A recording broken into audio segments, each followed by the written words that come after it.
तो आपके लिए मैं लेके आया हूँ Q3 फिजिकल ईयर 26 के धमाकेदार, जानदार, शानदार नतीजे।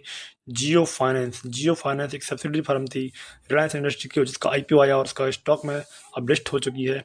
और एनएससी और बीएससी के जो ऑफिशियल नतीजे हैं, जो मैं आपको डाटा लेके आया हूँ, इससे आपको समझ में मदद मिलेगी। तब तक हमारे साथ जुड़े रहिए, सब्सक्राइब कीजिए और हमारा साथ दीजिए।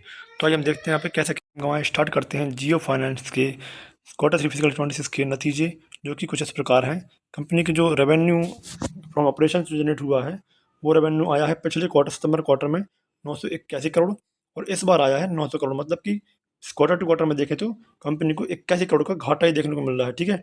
और अगर यहाँ पे हम अगर ईयर टू ईयर देखें तो दिसंबर से 24 से दिसंबर 2025 में 438 करोड़ था दिसंबर 24 में, और यहाँ पे 900 करोड़। मतलब कि यहाँ पे सीधे सीधे 100% का इजाफा देखने को मिल रहा है। तो यहाँ पे ईयर टू ईयर तो 100% फायदा है, लेकिन यहाँ पे क्वार्टर टू क्वार्टर में कंपनी को 81 करोड़ का घाटा देखने को मिल रहा है। और इस तरीके से हम देखें तो कंपनी की टोटल रेवेन्यू फ्रॉम ऑपरेशंस हैं वो इस तरीके से हैं।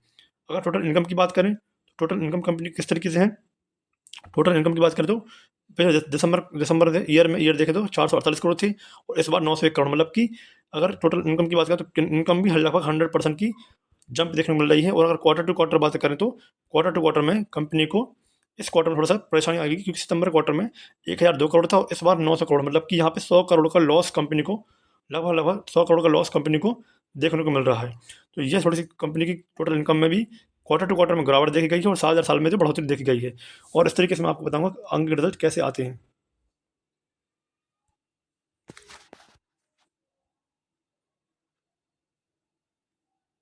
चलिए थोड़ा कंपनी के हम टोटल एक्सपेंस देख लेते हैं, कंपनी ने खर्चे कितने किए हैं। तो जियो फाइनेंस कंपनी ने खर्चे कितने किए हैं, अगर वो देखें तो 436 करोड़ खर्च किए थे पिछले क्वार्टर में, और इस बार किया 565 करोड़। मतलब कि कंपनी के खर्चों में भी बढ़ोतरी देखने को मिल रही है। और अगर हम ईयर टू ईयर बात करें तो पिछले ईयर में कंपनी ने 130 करोड़ का खर्चा किया था, जो कि इस बार 565 करोड़। मतलब कि ईयर टू ईयर में खर्चों में बहुत ज़्यादा काफ़ी बढ़ोतरी देखने को मिल रही है। ये हो सकता है इसलिए खर्च हुआ क्योंकि टॉवर लगवाए हैं, कुछ ना कुछ काम किया कंपनी ने जियो फाइनेंस में। इस तरीके से टोटल एक्सपेंस देखने को मिला। अब हम यहाँ पर देखें कि अगर प्रॉफिट किस टाइप से कंपनी ने सर्व किया है, तो प्रॉफिट बिफोर टैक्स जो पैट रहता है, वो पैट पिछले क्वार्टर में 783 करोड़ था, इस क्वार्टर में 371 करोड़। मतलब कि टैक्स देने के बाद जो आय, टैक्स देने के पहले जो आय रहती है, वो जो प्रॉफिट और पैट कहलाता है। तो वो कंपनी के क्वार्टर टू क्वार्टर में काफ़ी गिरावट देखने को मिल रही है। तो पैट में तो कम टैक्स के पहले जो है कमाई है वो कम देखने को मिल रही है। लेकिन अगर ईयर टू ईयर बात करें तो ईयर टू ईयर में भी कमोतरी देखने को मिल रही है। तो ये कमी जो है ना, काफ़ी शानदार रही है।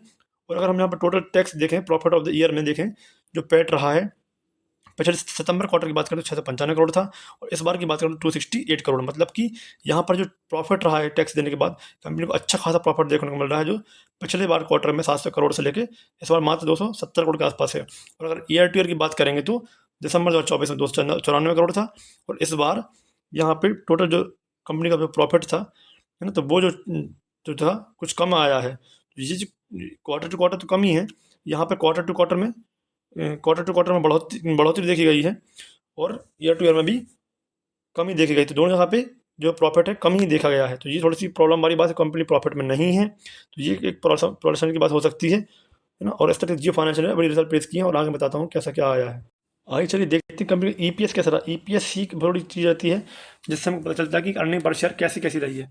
ईपीएस में यहाँ पे अगर अपन साल दर साल की बात करें तो 0.46 था, जो 0.42 है। मतलब साल दर साल कमी देखी मिली है। और अगर क्वार्टर टू क्वार्टर बात करें तो क्वार्टर टू क्वार्टर में कंपनी की ईपीएस पिछले सितंबर क्वार्टर में 1.10 था, जो कि 0.42 बचा है। तो यहाँ पर क्वार्टर टू क्वार्टर में भी सितंबर में भी दिसंबर में कमी देखने को मिल रही है। तो इस तरीके से हम बोले कि जियो फाइनेंस के जो रिजल्ट है थोड़े से निराशाजनक तो हैं। कंपनी की आय में बढ़ोतरी हुई है, रेवेन्यू बढ़ोतरी हुई है, कंपनी की प्रॉफिट में बढ़ोतरी हुई है, लेकिन कंपनी का ईपीएस कम है। ठीक है, तो ये हमारा एनालिसिस है आज का जियो फाइनेंस को लेके। हमारे चैनल को सब्सक्राइब कीजिए, साथ दीजिए, हमारे साथ बने रहिए ऐसे ही। Till then, thank you.